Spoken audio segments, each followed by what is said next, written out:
Hello students, welcome to my YouTube channel. और आज अपन बात करेंगे मोस्ट इम्पोर्टेंट क्वेश्चंस के बारे में जो आपके एग्ज़ाम में देखने को मिलेंगे। तो इसमें अपन टॉपिक आज जो कवर करेंगे वो है nursing management of patient with disorders of integumentary system, यानी कि जो स्किन डिसऑर्डर है उसके नर्सिंग मैनेजमेंट में जितने भी इम्पोर्टेंट क्वेश्चंस है उनको आज अपन डिस्कस करने वाले हैं। तो देखते हैं। सबसे पहले है मेलानोमा।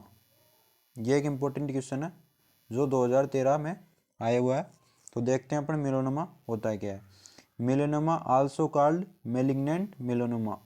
मेलानोमा को अपन बोलते हैं मेलिग्नेंट मेलानोमा। इसके अंदर क्या होता है, एक cancer of melanocyte which produce melanin.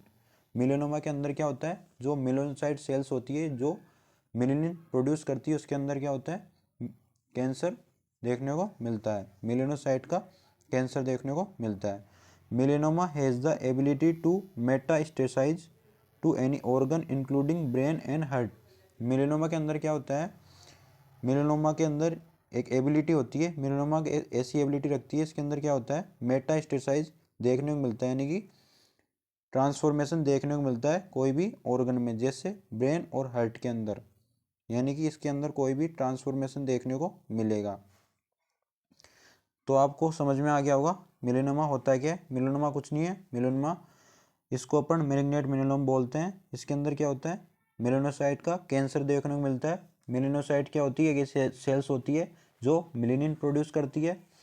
Melanoma एक ऐसी एबिलिटी रखता है जो जिसके अंदर क्या होता है, ट्रांसफॉर्मेशन देखने को मिलता है किसी भी ऑर्गन में, इंक्लूडिंग ब्रेन एंड हार्ट में।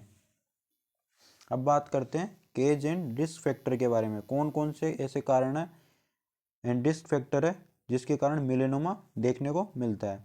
फर्स्ट नंबर पे एग्जैक्ट केज जो है इसका वो अननोन है, यानी कि मेन कारण जो है इसका वो अज्ञात है, पता नहीं है।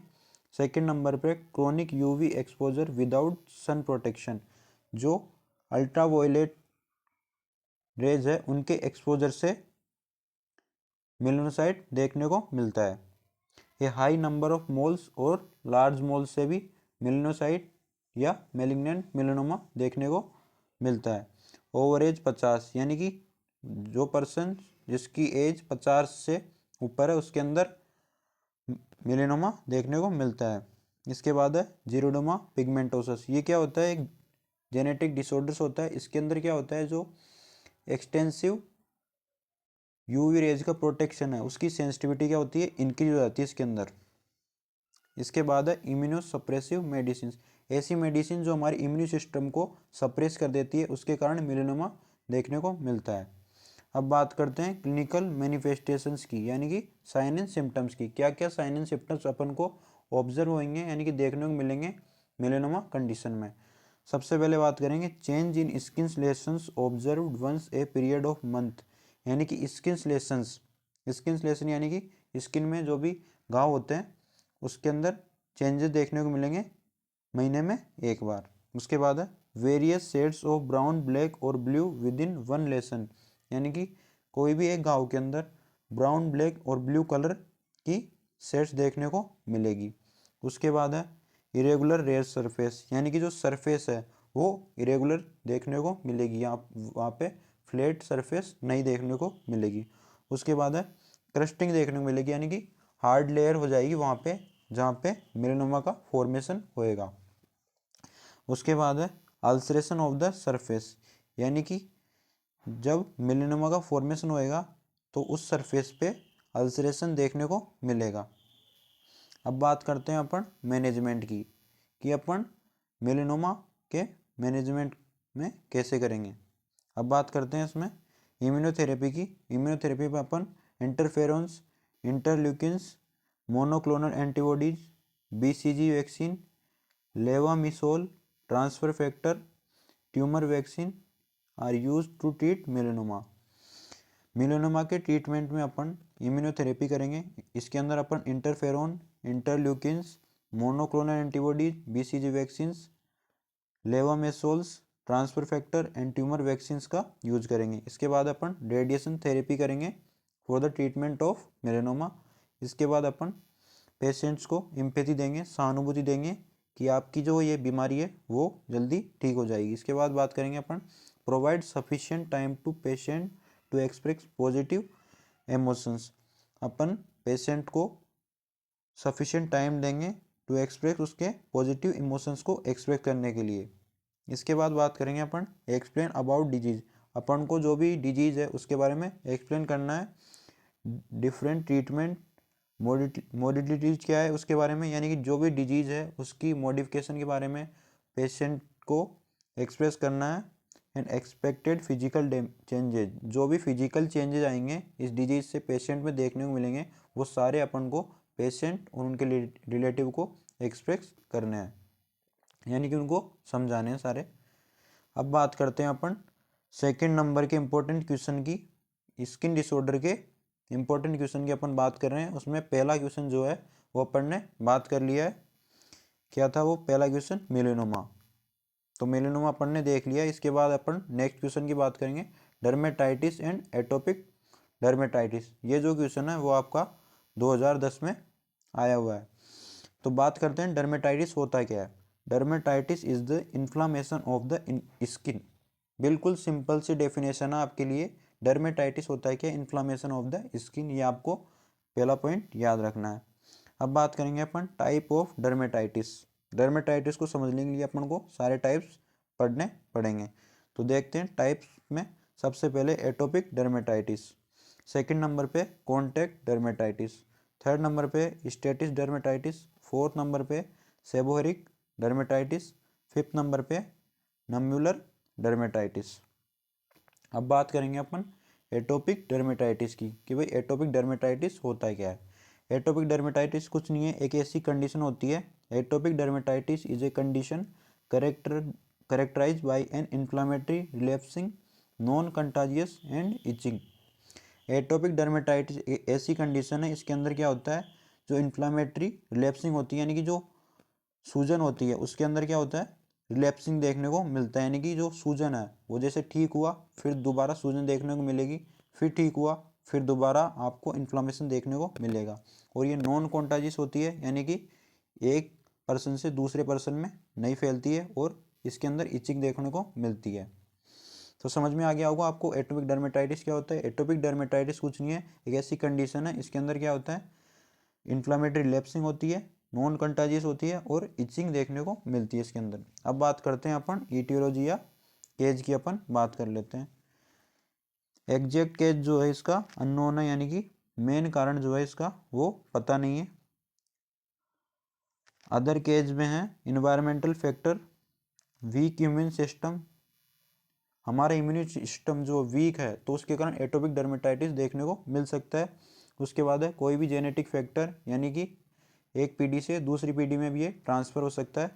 फैमिली हिस्ट्री, यानी कि कोई भी फैमिली के अंदर हमारे पहले से इसका पेशेंट है तो ये देखने को मिल सकता है। अब बात करेंगे अपन क्लिनिकल मैनिफेस्टेशन या साइन एंड सिम्टम्स की अपन बात करेंगे। सबसे पहले देखते हैं ब्राइट इरिदिमा। ये क्या होता है? ब्राइट इरिदिमा के अंदर क्या है, जो भी डर्मेटाइटिस है उस कंडीशन में क्या होता है कि रेडनेस देखने को मिलेगी जहाँ पे भी डर्मेटाइटिस होगा। ये इसके साइन एंड सिम्टम्स है, वहाँ पे रेडनेस देखने को मिलेगी ब्राइट। सेकंड नंबर पे इचिंग देखने को मिलेगी, यानी खुजली देखने को मिलेगी। थर्ड नंबर पे जनरल डिस्कम्फर्ट, यानी कि पेशेंट को डिस्कम्फर्ट होएगा इचिंग और ब्राइट इरिदिमा से। फोर्थ नंबर पे ड्राई एंड स्काली स्किन, वहाँ की जो स्किन है वो बिल्कुल ड्राई एंड स्काली देखने को मिलेगी। फिफ्थ नंबर पे बर्निंग सेंसेशन, बर्निंग सेंसेशन देखने को मिलेंगे वहाँ पे पेशेंट्स को बर्निंग सेंसेशन होंगे इससे, यानी कि एटोपिक डर्मेटाइटिस कंडीशन में बर्निंग सेंसेशन पेशेंट को देखने को मिलेंगे।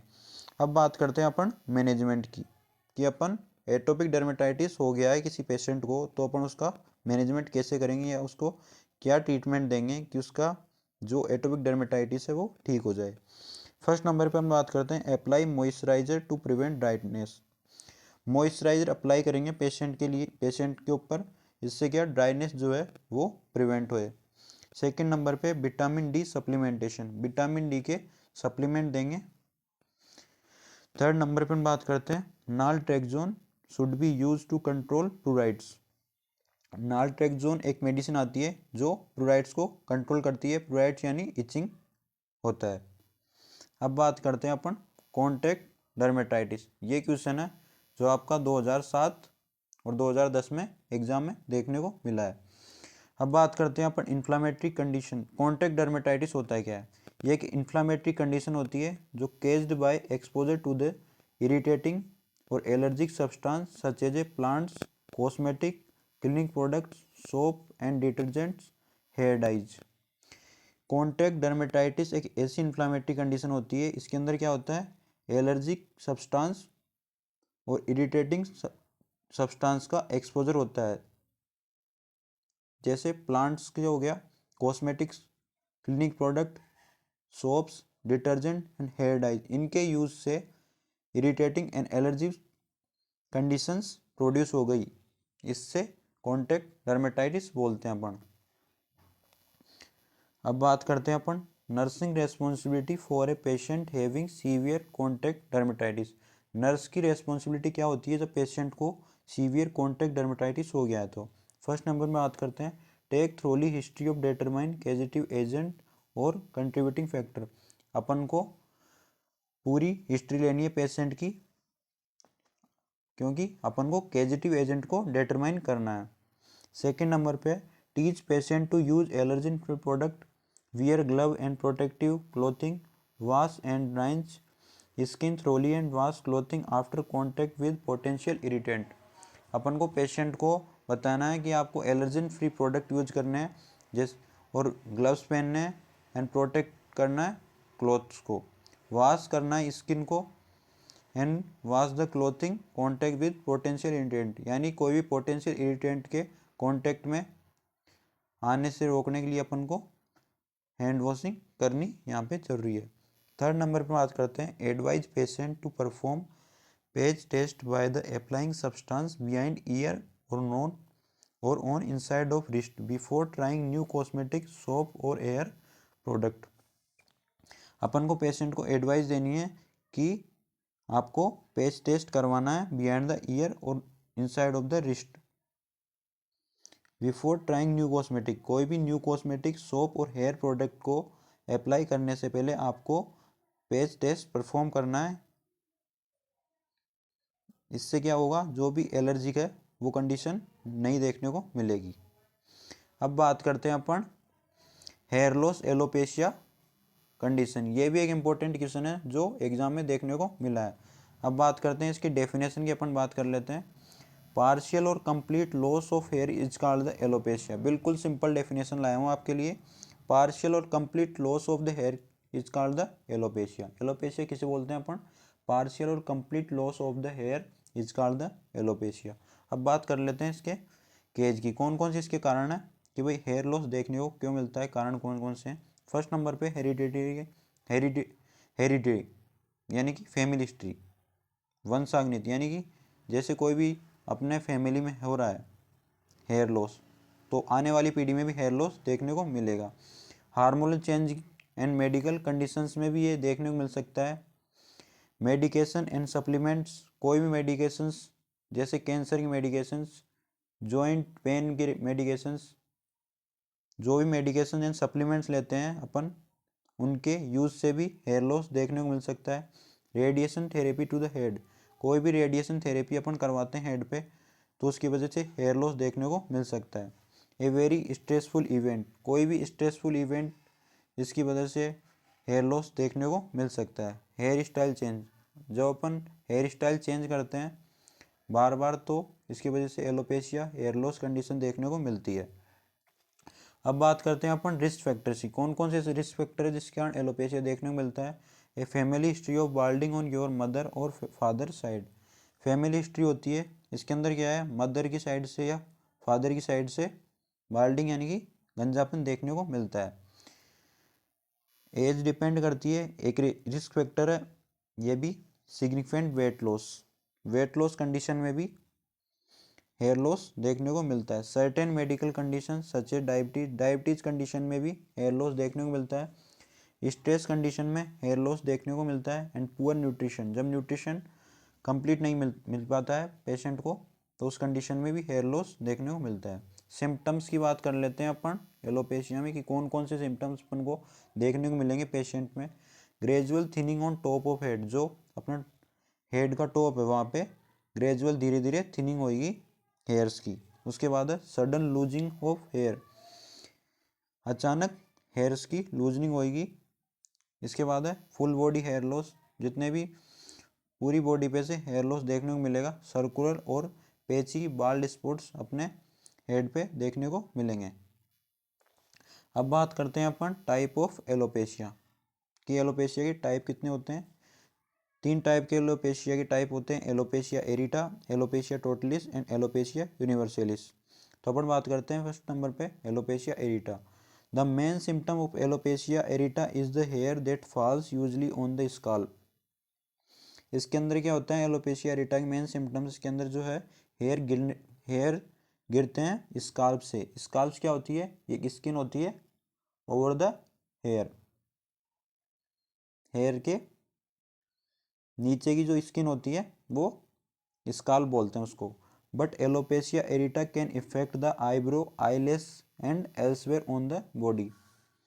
एलोपेशिया एरिटा आईब्रो और आईलेस और बॉडी पे कहीं भी इसके इफेक्ट देखने को मिलते हैं। एलोपेशिया एरिटा में यानी कि स्काल्प पे से हेयर गिरते हैं, ये देखने को मिलता है। अब सेकंड नंबर पे बात करते हैं एलोपेशिया टोटलिस में क्या होता है। When the entire scalp experience hair loss the called alopecia totalis. Alopecia totalis के अंदर क्या होता है, एंटायर स्काल्प, जो अपना स्काल्प है वहाँ पे हेयर लॉस देखने को मिलता है। एलोपेशिया यूनिवर्सलिस की बात कर लेते हैं थर्ड नंबर पे अपन। It involve the complete hair loss. इसके अंदर क्या होता है, कंप्लीट हेयर लॉस देखने को मिलेगा। It include the scalp and rest of the body. Scalp and rest of the body है वहाँ पे कंप्लीट हेयर लॉस देखने को मिलेगा। ये है एलोपेशिया टोटलिस, यहाँ पे आपको हेयर लॉस देखने को मिल रहा है। और ये है एलोपेशिया एरिटा। एलोपेशिया एरिटा क्या होता है, अपन ने अभी देखा था, hair that fall usually on the scalp. यहाँ पे क्या है, जो हेयर है वो स्काल्प पे से गिरते हुए नजर आ रहे हैं। तो आज अपन ने बात करी है कुछ इंपॉर्टेंट क्वेश्चंस के बारे में, इंटीग्यूमेट्री सिस्टम के कुछ इंपॉर्टेंट क्वेश्चंस के बारे में। नई वीडियो मिलेंगे नेक्स्ट टॉपिक के साथ। Thank you for watching.